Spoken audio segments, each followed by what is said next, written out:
Good evening, everyone. So I am Abdelhak from Morocco. I'm sales and technical specialist in Abbott, North Africa and Africa Francophone. So today we will see some concepts for pacemaker and programming for Abbott pacemakers, Abbott devices. So today we will start by basics. As we can see, like type of pacemaker, and we will see also leads and many tricks for programming pacemaker for Abbott pacemakers. So I will present in English and French as requested. So for pacemakers, we have two types of pacemakers. We have dual chamber pacemaker and single chamber pacemaker. For our company, for our company, we have an Endurity that we have, and Assurity as last generation. So in this presentation, we will cover Endurity because it is the basic and the most implant pacemaker in our region. So we have two types of pacemaker. We have dual chamber and single chamber. So the device, so the difference between these types of pacemaker is the number of lead. For dual chamber pacemaker, we have two leads, one in the atrium and the other one in the ventricle. For the single chamber, we have just only one lead that we can have in the ventricle or in the atrium. It depends on the indication of the implant. Donc, pour les pacemakers, chez nous au Abbott, nous avons deux types de pacemakers, que ce soit les doubles chambres et les monochambres. La différence entre les deux types, c'est que c'est le nombre des sondes. Pour le double chambre, on a deux sondes, une sonde au niveau de l'oreillette et l'autre sonde au niveau du ventricule. Et aussi, la différence c'est au niveau des algorithmes et le fonctionnement des pacemakers. Et ça dépend aussi de l'indication posée pour implanter du pacemaker. So as we know, the pacemaker is a battery that delivers the energy to depolarize the myocardium for the ventricle and the atrium. So this energy or this battery deliver the energy. So when we talk about energy, we talk about a threshold, we talk about impedance. So this is, and we talk also about current. So we will cover this three parameters or three settings in this presentation, because this settings or those parameters are judging, or we can talk about the longevity of the battery depending of the value of those parameters. So the basic is the law, the Ohm's law. The Ohm's law is, we have the voltage in batteries in general. We have the voltage and we have the current and we have the resistance. This for physics. So we have the voltage in the circuit, and we have the current that the battery deliver, and we have the resistance, or we talk about the impedance of leads. Donc pour le pacemaker, donc c'est une batterie, et la batterie est toujours contrôlée par la loi d'Ohm. La loi d'Ohm est pour le contrôle de trois paramètres. Il contient trois paramètres, c'est la tension, le courant et la résistance. On parle de voltage de la batterie, c'est pour délivrer l'énergie. Le courant aussi, c'est-à-dire le nombre des électrons qui passent dans le circuit. Et aussi la résistance, c'est-à-dire la résistance du circuit qui contient les sondes et le boîtier en même temps. Donc ça, c'est toujours géré ou c'est toujours contrôlé par la loi d'Ohm. Comme vous voyez là, la relation entre les trois paramètres, on a la tension égale à le courant fois la résistance, et ça donne aussi pour déduire les autres valeurs comme le courant et la résistance. So in Ohm's law, we have this relationship. We have this relationship between three parameters: the threshold, the current, and the impedance. And this relation is we talked always about Ohm's law. So now we will talk about each parameter in our circuits. That means the device, the battery, the pacemaker, and the leads. It's all and the energy delivered by the battery to depolarize the myocardium. So we talk about the threshold. The threshold is the minimum amount that the device will deliver to depolarize the myocardium. We talk about myocardium, atrial myocardium, or ventricular myocardium. It depends. It always depends about the types of the pacemaker. That mean dual chamber or single chamber. So we talk even those parameters are those parameters we found them in the atrium and the ventricle also. So those parameters are controlling the longevity of the battery. The first one is the threshold. The threshold, the minimum amount that we can deliver to depolarize the myocardium. So like here we have that means the energy. The energy, we have the amplitude of the pulse and the pulse width. That means the duration of the pulse width. In this relationship between the pulse amplitude and pulse width, we have the energy delivered to depolarize the myocardium. And also we have always the relationship or the safety margin. That means we have the threshold, but we will program a high value with safety margin to keep that we are sure this value will depolarize the myocardium, especially if the patient is dependent or we have a block AV third degree. Donc le premier paramètre que nous avons, c'est l'amplitude ou c'est le seuil qu'on appelle le seuil exactement pour les pacemakers. C'est l'énergie minimale qu'on peut délivrer, que le pacemaker peut délivrer pour dépolariser le myocarde. Et ça, on parle de l'énergie parce qu'on parle de l'amplitude de l'impulsion et aussi de la durée de l'impulsion. Parce que la batterie, il va délivrer un courant, il va délivrer la tension, mais cette tension, on parle de l'énergie parce qu'en fait, il y a toujours une relation entre l'amplitude et la durée de l'amplitude qui va gouverner l'énergie délivrée par le pacemaker au myocarde pour dépolariser le myocarde.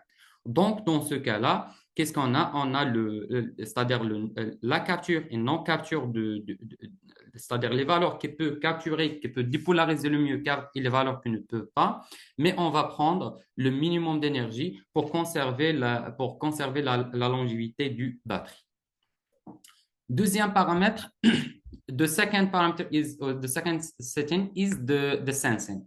The sensing, that means the ability of the pacemaker to detect or to see the intrinsic activity. This is very important because if the patient has an intrinsic activity, he has his own activity. We don't need to depolarize the myocardium. We need to tolerate this activity, and we need to stop this. We need to stop pacing at this time. So sensing is the ability of the pacemaker to see or to detect the intrinsic activity of the myocardium. And when we talk about the myocardium, we talk about atrial myocardium and ventricular myocardium. This is very important because we will place the lead in some position where the pacemaker can see or can detect the intrinsic activity to minimize the pacing, and this also can help to develop the pacemaker longevity or the battery longevity. Donc, deuxième paramètre, c'est la détection ou la sensibilité du pacemaker. C'est-à-dire, est-ce que le pacemaker est capable de détecter l'activité intrinsèque de myocarde? Et c'est très important parce qu'on n'a pas besoin de simuler un myocarde tant qu'il a son activité intrinsèque. Et c'est très important aussi pour conserver la longévité de la batterie. Donc, on doit choisir la position de la sonde une position là où la sonde peut détecter l'activité intrinsèque et la sonde peut, c'est-à-dire éviter plus de stimulation, éviter plus de perte d'énergie pour conserver la batterie du pacemaker. D'accord? Si vous avez des questions, n'hésitez pas de les poser. If you have any question, you can ask.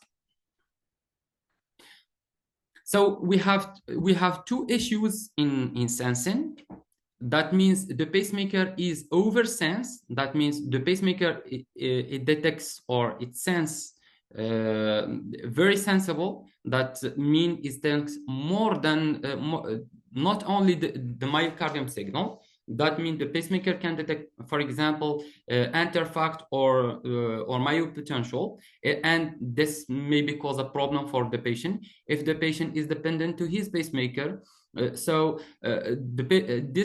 sensing, well, this oversensing or this signal will stop the patient, and maybe this be very dangerous for the patient.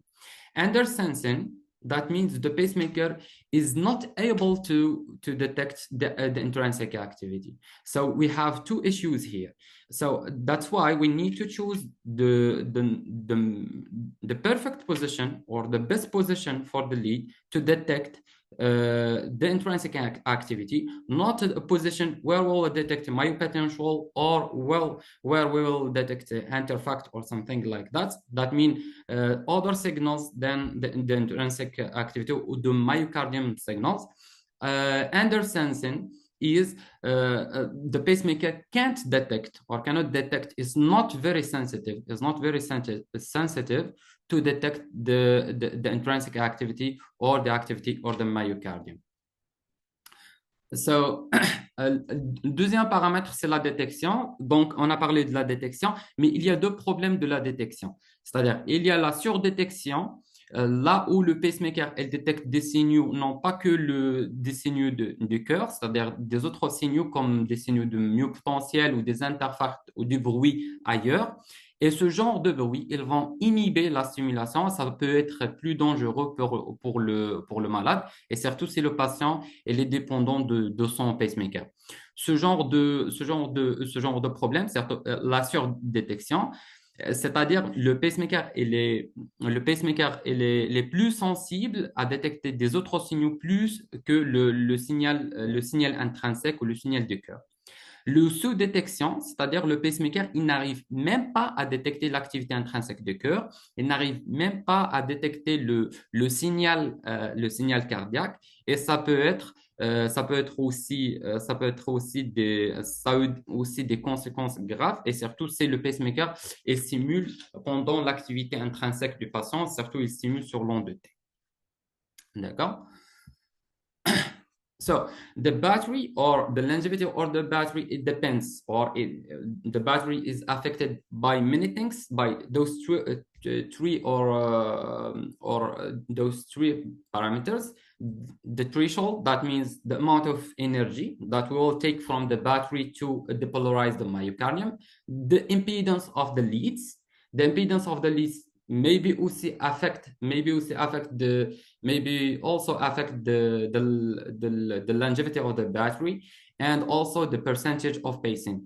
That means if we can pace, for example 100%, that means the patient is very dependent to his pacemaker, so that will consume the energy from the battery. It's not like if we pace for example for 50% in some patient. So that means those four parameters can affect the longevity of the battery. So the amount of energy, because the pulses depends on amplitude and the amplitude and wide pulse. So that consume more energy, and the pacing rate and the mode. Yes. That means if we pace in the atrium and the ventricle at the same time, that consume more energy, and the percentage of pacing. That means if we pace the patient, if we pace the myocardium, for example, 100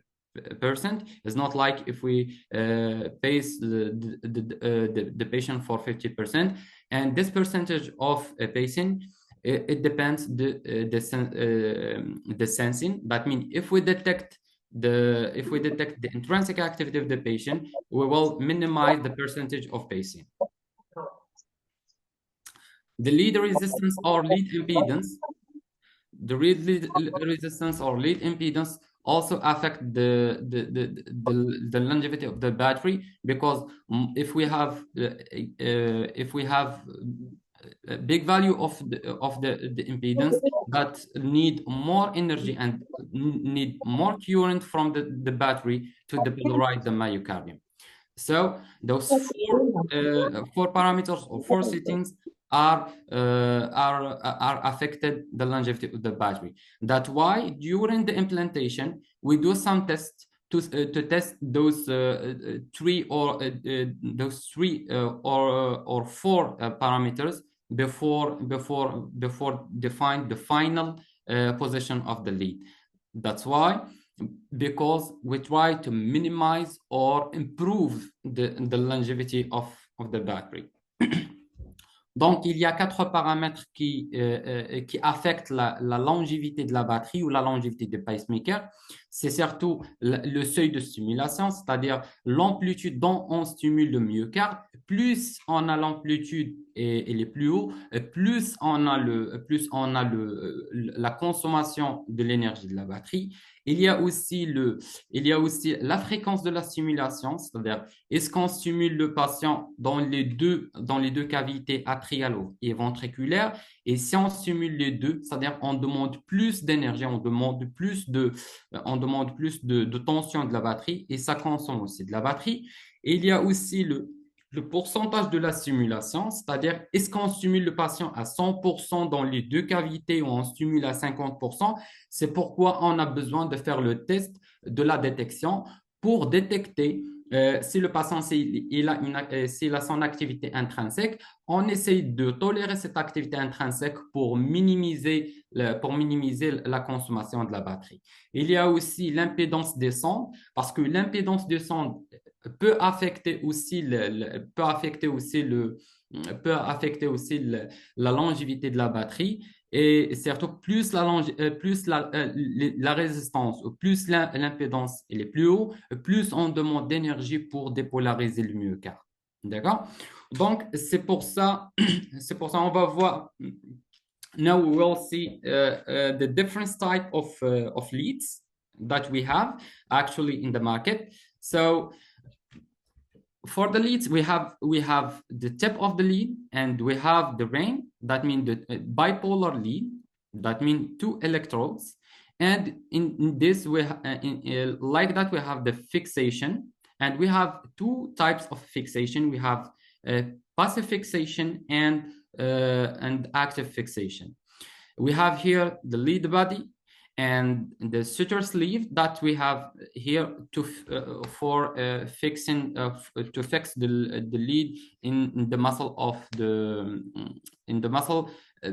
to not at the end of the choosing the position of the lead. So, and we have two kind of leads. We have two types. We have unipolar and bipolar lead.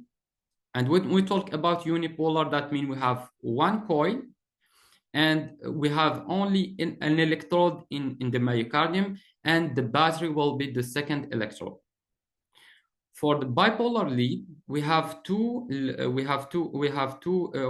coil. We have anode coil and cathode coil, and in this kind of lead, we have the two electrodes in the heart. That means we have the anode and the cathode is always in contact with the myocardium. Pour les sondes, il y a deux types de sondes. On peut voir, je reviens ici. Donc, on a les deux électrodes de la sonde. On a l'anode et le cathode. Il y a deux types de fixation. Il y a la fixation active et fixation passive. C'est-à-dire, surtout pour la fixation passive, on l'appelle fixation par barbillon, ou fixation active, c'est par vis. Donc, on a le corps de la sonde. et on a l'olive pour la fixation au niveau du muscle de la loge. Donc, il y a le connecteur aussi. Donc, pour les deux types de sondes, on a la sonde unipolaire et la sonde bipolaire. La sonde unipolaire, on a un seul fil, un seul coil, mais le deuxième électrode, ça sera le boîtier, donc pour fermer le circuit entre l'anode et le cathode. Pour la sonde bipolaire, on a deux fils, c'est-à-dire les deux électrodes sont à l'intérieur du cœur. On a le cathode et l'anode à l'intérieur du cœur. Et ça empêche, aujourd'hui, on n'utilise que les sondes bipolaires. Parce que la sonde bipolaire, on peut avoir plus de paramètres avancés, surtout pour la détection. Surtout pour la détection, pour empêcher la détection des bruits. En fait, la sonde bipolaire, elle détecte les deux électrodes sont à l'intérieur du cœur, donc elle détecte à 100% l'activité du myocarde. Pour la sonde unipolaire, on a besoin de partir du cœur jusqu'au boîtier pour faire la détection. Donc, ça peut que le boîtier ou la sonde, elle détecte des bruits comme des myopotentiels ou des autres bruits. So today we use only bipolar lead. We use only bipolar lead. Why? It's especially to improve the detection or the sensitivity, and especially to avoid the detection of myopotential or other signals that can rise from outside, and that can affect the function of the battery of the pacemaker. So here we have the three types of leads. We have active fixation, and we have passive fixation, and we have also epicardial lead. Epicardial lead that we use for patients that we don't have or we don't find an access vein to place one of those type of leads. So we will place an epicardial lead, or we use it for pediatric patients. Donc, pour les fixations des sondes, on a la sonde à fixation active. Et la sonde à fixation active, il y a la sonde par vis, fixation par vis, et la sonde fixation passive, on l'appelle fixation par barbillon. Il y a troisième sonde, c'est la sonde épicardique. Et la sonde épicardique, elle est plus utilisée chez les sujets pédiatriques, et surtout pour les patients où on ne trouve pas un accès veineux pour placer l'un des deux types de fixation des sondes. So for Abbott leads, we have those type of leads. That mean we have active fixation, and those active fixation, we have a steroid in the tip of the lead. Why we have steroids? We have steroids to reduce the threshold and to reduce inflammation with the lead interface. Because when we will fix the lead from the myocardium, we will have this active fixation. We will enter to the myocardium. So to reduce the inflammation, we will use the steroid. The steroid also can help to reduce the threshold. So we talk about threshold. When we reduce the threshold, we improve the longevity of the pacemaker or the longevity of the battery. So for Abbott leads, we use Optim insulation. Optim insulation is a mix of silicone and polyurethane. That means que the lead is more flexible and more durable.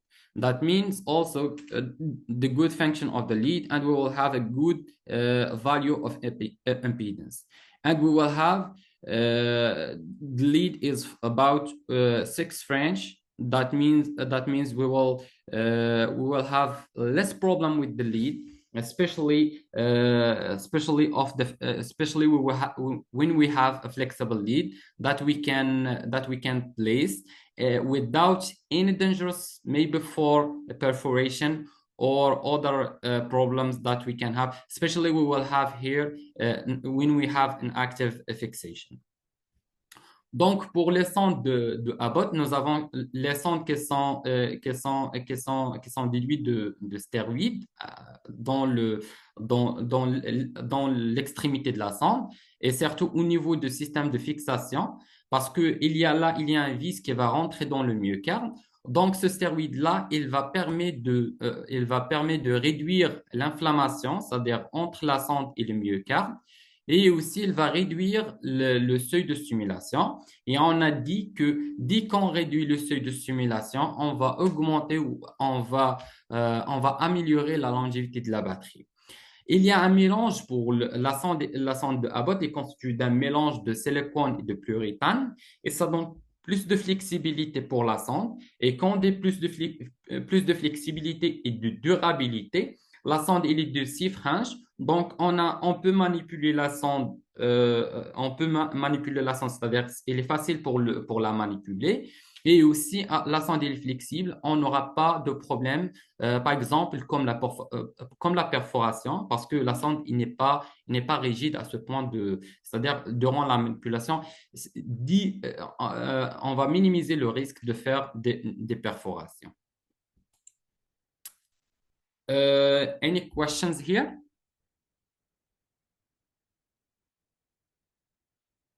Okay. So now I will talk about pacemaker modes. It's very important also. But before that, we will talk about the program because during the procedure, we will use this program. We will use this program during the procedure to place the leads and also during the follow-up. That means we need to check the device if all is good with the device. We check all parameters. We do some tests to check if we have a good value for the three parameters that we set before for threshold and sensing and impedance. Donc, ça, c'est le programme de Abbott qu'on utilise pour l'implantation, c'est-à-dire qu'on peut l'utiliser durant l'implantation des sondes du pacemaker et aussi on peut l'utiliser durant le suivi ou le contrôle des pacemakers. Ça permet de contrôler les paramètres comme le seuil, la détection et l'impédance des sondes et de voir s'il y a des épisodes qu'on va voir ensemble dans la suite. Donc, ça... Donc, ça, c'est le module qu'on utilise pour l'implantation. Là, il contient un câble d'adaptateur qui permet de mesurer les sondes. Ça, il contient la tête de télémétrie. La tête de télémétrie, c'est ce device-là. Donc, on l'utilise là pour interroger le boîtier. Et aussi, il contient un câble ECG. Parfois, on a besoin de faire un ECG durant l'implantation, durant le contrôle ou durant l'implantation. Donc, on peut utiliser un ECG dans le programmateur et ça permet d'éviter d'utiliser, c'est-à-dire plusieurs appareils, c'est-à-dire qu'un ECG interne. So this device is used. We'll talk about a PSA model.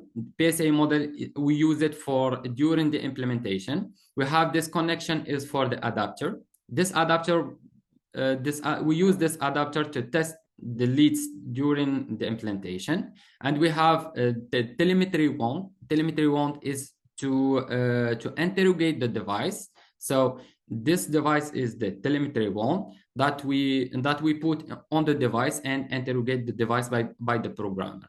We have also a connection of ECG that we can use. In this programmer, we can use ECG during implementation or during follow-up. So that avoid to use an external ECG. We can use this connection for a cable of ECG. So during the implementation, we have the PSA.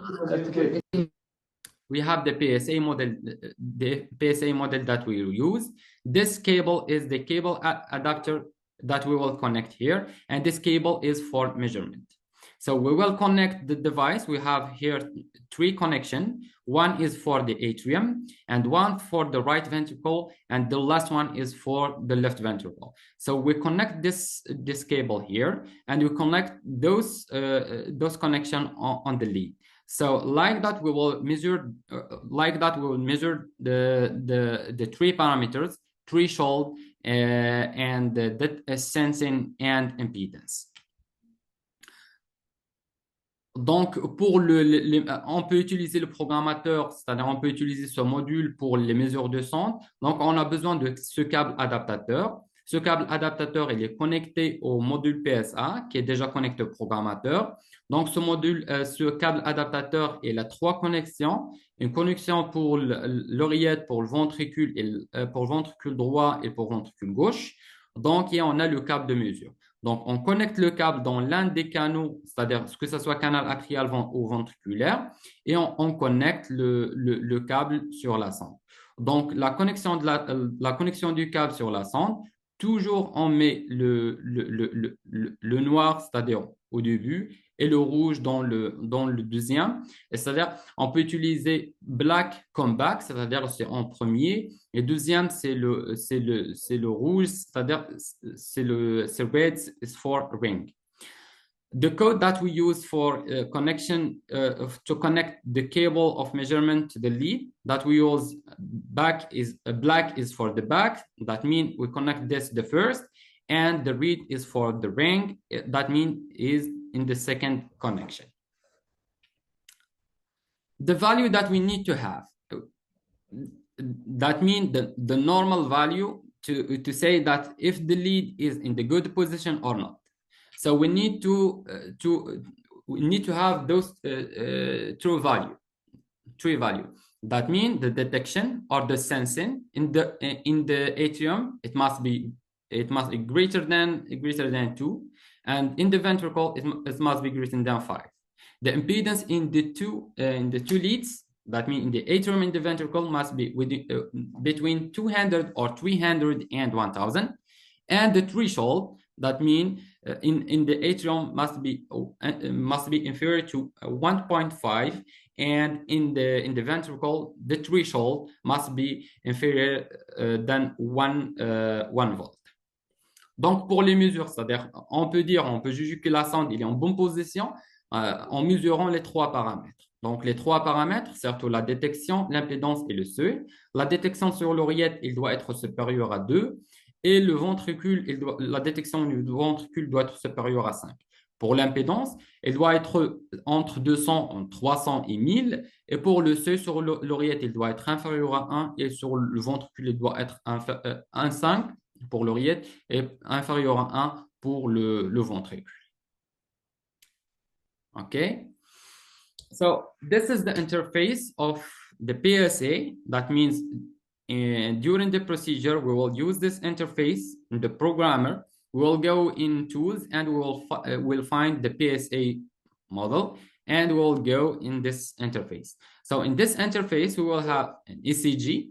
If we are connecting to ECG cable, we have a marker, and we have the atrial channel and the right ventricle channel. So here also we have the right ventricle channel and the atrium channel. So here we have the 3 parameters. We have sensing, that means R wave or P wave, that we will detect, and the impedance of lead, and the capture, that means the threshold. So how we will test the lead? The first one, for example, we connect the ventricle lead. We connect the ventricle lead to the programmer by the cable, to the adapter and the PSA. So in this case, we will have this value is the R wave, is the sensing. That means we have this value is 17. 17 is greater than 5. That means we have a good value for detection or for sensing in R wave. That means the first parameter is okay. We need to check the second parameter also. Donc, pour tester les sons, il y a l'interface du programmateur. On peut partir sur outils et on va trouver modèle PSA. Donc, dès qu'on clique sur le modèle PSA, on va venir sur cette interface-là. Sur cette interface, là, qu'est-ce qu'on a? On a le CG. c'est le câble de CG déjà connecté. On a les marqueurs. Ces marqueurs-là est pour définir est-ce qu'elle détecte ou est-ce qu'elle détecte ou est-ce qu'il est en train de simuler.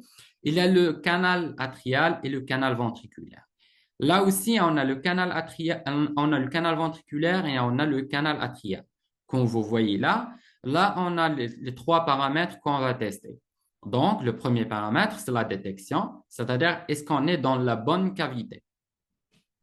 On trouve P-wave, l'onde de P pour l'oreillette et l'onde de R pour le ventricule. On a le deuxième paramètre, c'est l'impédance, et le troisième paramètre, c'est le seuil. Donc, comment on va utiliser pour le tester?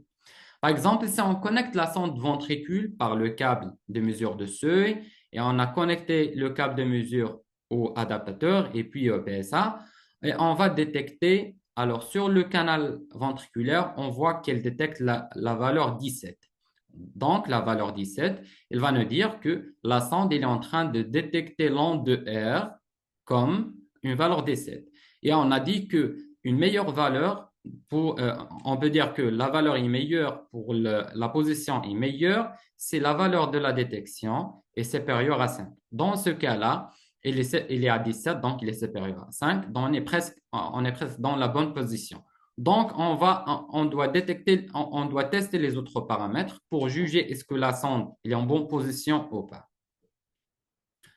The second parameter that we need to check is the impedance. For example, in this case, we have the impedance is 491. This value is the current value that the programmer is detecting. This one is the last recorded value. That means before this value, we have this value is 485. We said that the good value, or we have a normal value if the value is between 300 or 200 and 1000.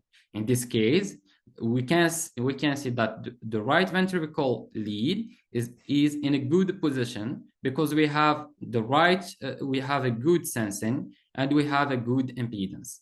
So now we need to check the third one is the threshold that we call captor or threshold.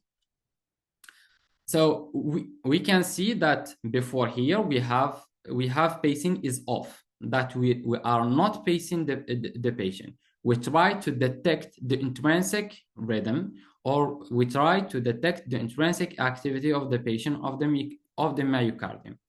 In this case, to detect or to check the second parameter, the impedance, we need to put the pacing on.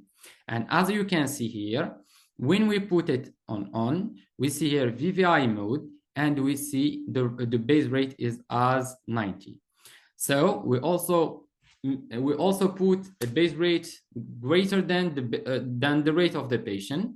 The base rate here equal the patient rate plus 10 or plus 20, that we will able to capture the myocardium.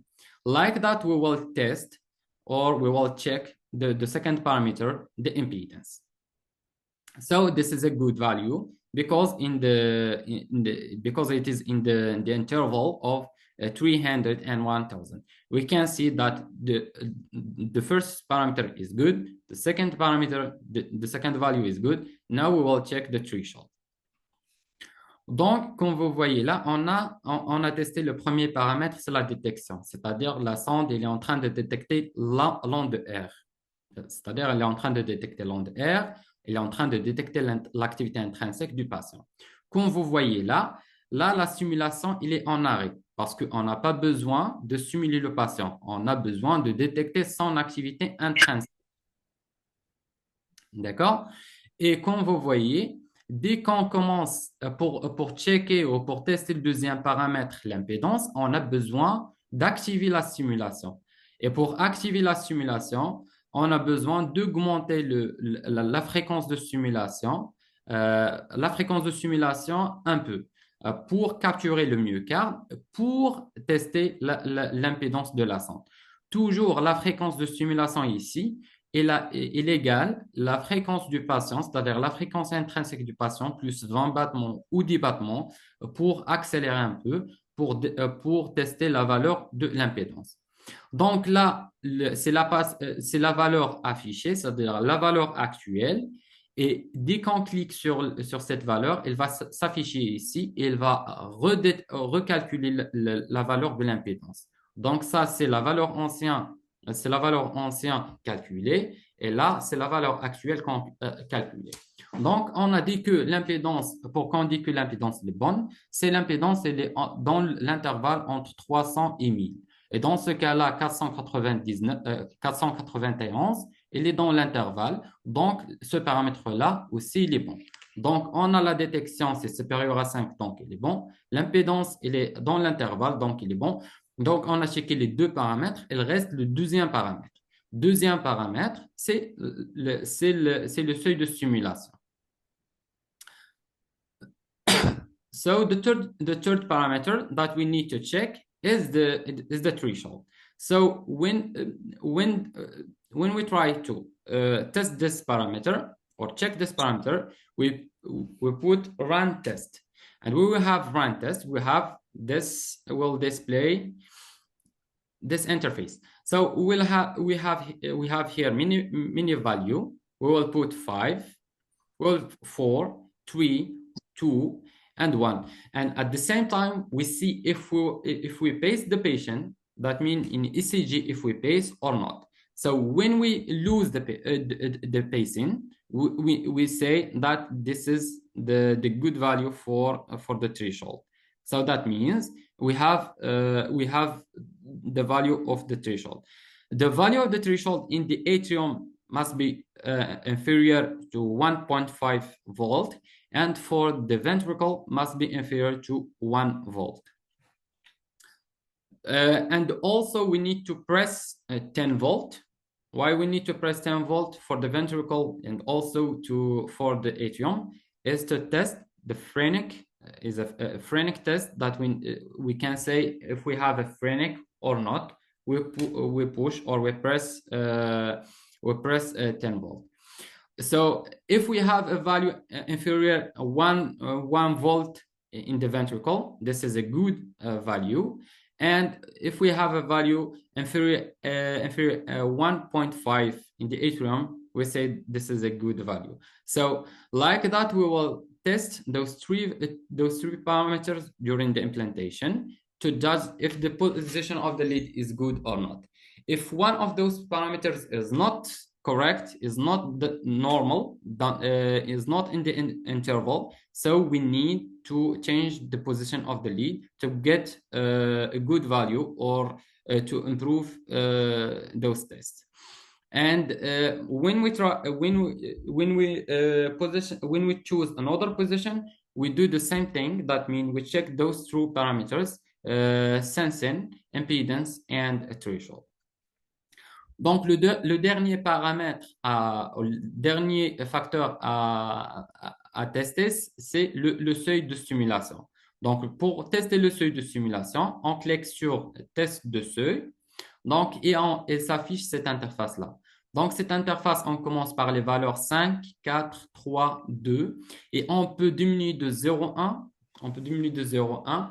jusqu'à la perte de la simulation. C'est-à-dire, on diminue les valeurs et en même temps, on regarde sur le CG. Dès qu'on a une perte de simulation, on dit que ça, c'est le seuil.